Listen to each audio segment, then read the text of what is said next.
Ni ada Honda CR-V. Okey, acik dia dari Kelang, dari Johor. Nampak bunyi dia ni. Dekat sikit.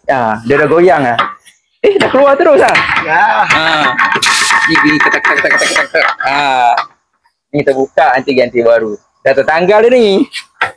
Tarik keluar terus. Alhamdulillah kat sini lah.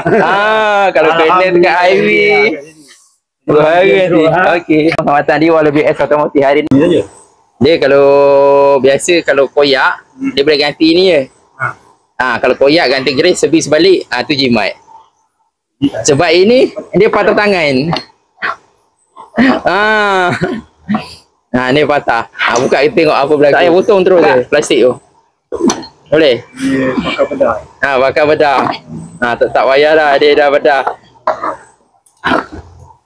Wah. Macam yang bakar bedah ni. Nampak? Dalam dia tengok. Keluar urat perut dia. Keluar. Tu. Semua dah pecah. Ni memang tak boleh buat apa. Okey, ada yang baru. Pakai balik tak?